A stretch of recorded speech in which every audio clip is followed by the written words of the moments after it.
eyakoonye emmotoka y'omukulembeze mu convoy yebadde egenda mu maaso wali eri ku kaŋŋame nti nno Mayuge district akiguddeko.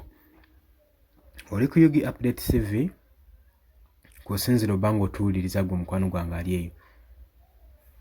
Abali emitala w'amayanja bali mu diaspora mbatumiddeko nnyo mwe bali kwekuumira ku mayengo gano. Ebintu bigenda mu maaso naddala nga tusemberedde omwaka gwa 2026 general elections. Kakati ennaku eziyise emabega tukimanyi bulungi nnyo emu ku mmotoka ezitambulira mu konvoyi ya Momyori Kaguta Museveni yakoonebwa omutuuze mu disitulikiti ey'e Mayuge. Naye ebisinga ebiviirako enguudo zino ebiviirako accidents nga zino tukimanyi bulungi nnyo butafaayo nnyo na butakola kimala naddala gavumenti kulongoosa nguudo ze ziviirako obubenje nga buno, ate ne konvoyi z'omukulembeze okuvugisa ekimama we ziteetaagisizza byemu ku biyinza okuba nga biviirako obubenje nga buno. Kakati omutuuze ono yakwatiddwa era ali mabega wa custods. Naye mu kukwatibwa yavuddeyo n'ayogera ku microphone.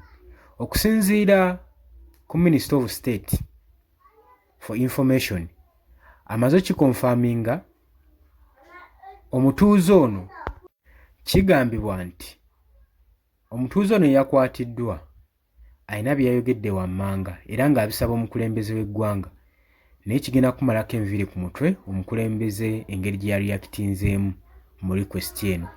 Njagala kujjukiza nti oli ku Yugi Update TV kosinza obba ng'otuwuliriza. Gwe tannatweyungako okkirira wansi waliwo ekigambo subscribe kikooneko obeere ng'otweyungako. Abali emitala w'amayanja mbalamusizzaako nnyo nammwe ekiwa kwe muli.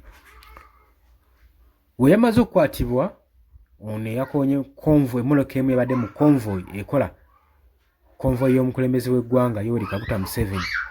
Omukyala ono yazze ng'omutuuze yakoze ensobi ne yeetondera omukulembeze w'eggwanga ng'era ng'asaba kisonyo ku lw'ekikolwa kye yakoze ate nga teyabadde nsobi ye w'otunulamu, kubanga omuntu okuvaayo n'akoona emmotoka oba nezikoonagana kitegeeza ensobi tebeera ya muntu omu.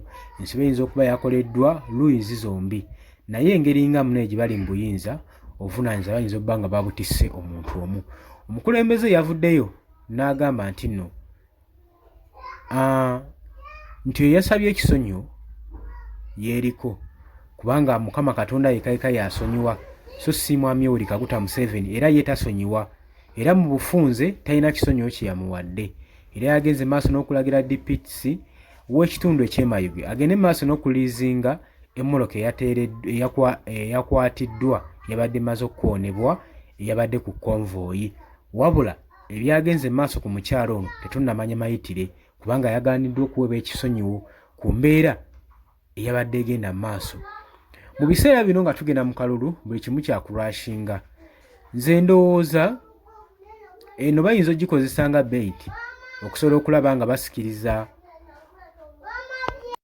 Kakati ebiseera bino nga bwe nkugambye nti mu kaseera kano nga ka 2026 akalulu nga kengedde, jjukira ekibiina kya National Unity Platform kyalangirira nti Gam Protest Vote kati bali mu kwekengera buli muntu yenna. Nze ngamba ate kyandibadde kyankizo nnyo mu kaseera nga kano ng'omukulembeze ategeera nti n'eggwanga terikyamwetaaga.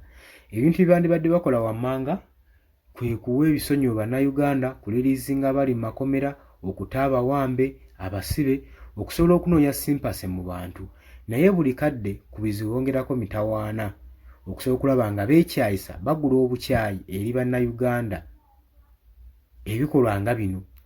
Kuba tolina ngeri ki gy'oŋŋamba nti nno ovuddeyo weetondedde eggwanga ate minisitule zo ne zisigira nga zigenda mu maaso n'okukola ebikolwa ebyekko ebituntuza bannayuganda, kati awo ekisonyiwo oba osabidde kyabwe. Ojjukira nti nno gye buvuddeko mwami Yoweri Kaguta Museveni agenda ku kisaawe Kololo ne bafunayo minisitule eyali egendereddwamu okusaba omukulembeze w'eggwanga ng'asaba kisonyiwo nga yeetondera eggwanga Uganda ssaako n'Obuganda ku bintu byakoze.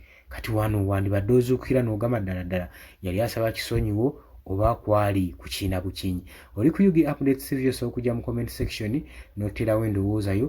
Jangu okone ku kigambo subscribe okone ne mu kadde ojja kuba osobola bulungi otufollowinga. Mbaagala nnyo, mweraba.